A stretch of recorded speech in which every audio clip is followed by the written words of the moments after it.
So hello guys, gagawa tayo ngayon ng ating pinakamasarap na naman na chicken kebab, lumpia. Ayan, meron tayo ulit parsley. O, kailangan natin ng onion. So, ito ang ating chicken. Ang parsley, kailangan natin yan. Pampafresh. Ngayon, dadagdagan na rin natin siya ng ng gulay. Okay? Para mas madami tayong magawa sa ating chicken. Pero yung lasa nandyan pa rin. So, kailangan natin ng onion. Okay? Ng onions. At ating lumpia wrapper. Of course, ang mga spice natin ay turmeric, chili flakes, cumin, ground cumin, pepper, at meron ulit tayong paprika. Ayan. So, yan at ating kailangan. At ating chicken is, this is, parang kulang 1 kilo. Basta, bahala ka dyan. So, let's go. Kailangan natin dito ng food processor. Okay? At syempre, meron tayong garbanzo. Oo, maglalagay ito ng garbanzo. Pampasarap din yan. Garbanzo or potato. Basta, masarap yan. Go.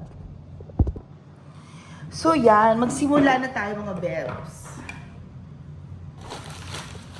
We have to cut our onions.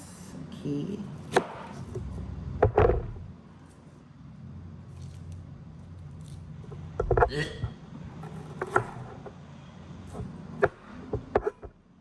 Okay. Kailangan natin lahat yung onions na yan. We need all of the onions.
So, i-ready na natin ang ating spices. Okay, yan na spices natin.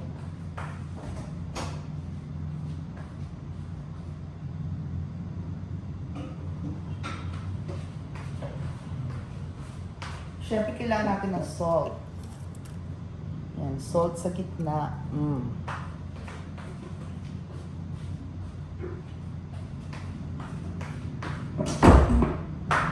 O, yung ating cumin.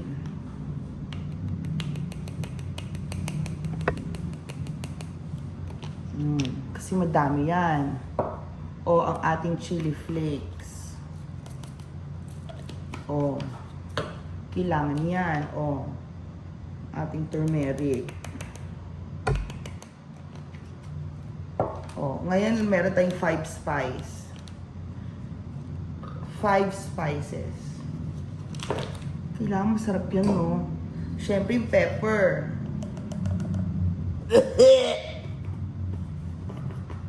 Yan. So, yan ang ating spices. Salt, cumin, 5 spice, turmeric, pepper, tapos chili flakes. So now we need to open and drain our garbanzo.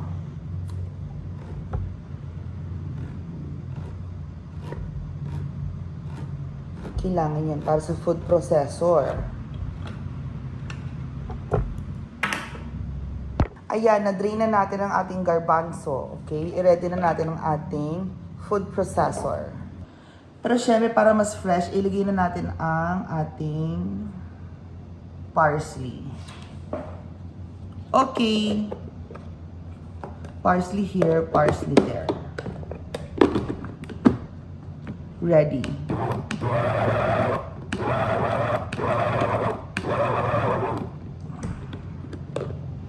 Oh. Parsley here, parsley there.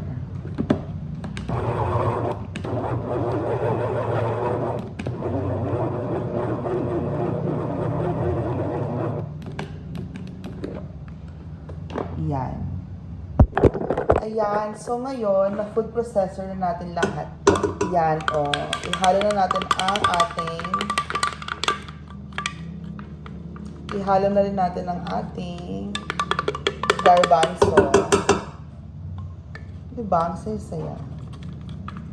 Siyempre, ihalo na rin natin ang ating... O, diba? Onions. So finally, ang gulay natin, ang gulay naman natin ang ilalagay natin.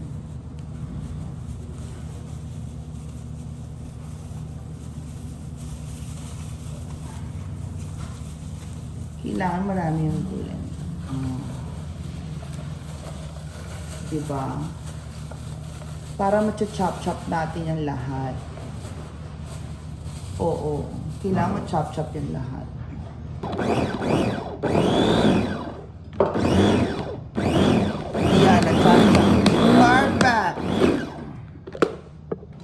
So now we really need to mix our mixture.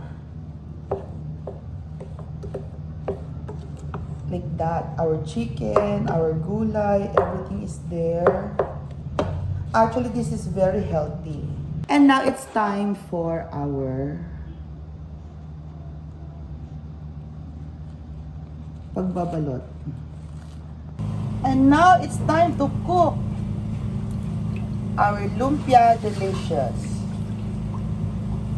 Okay, very good. Ayan, papatayin mo ko. Shut up. Ayan.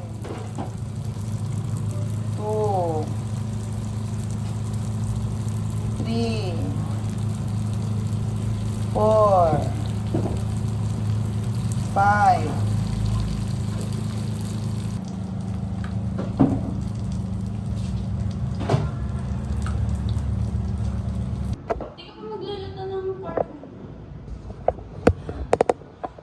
Ready na siya.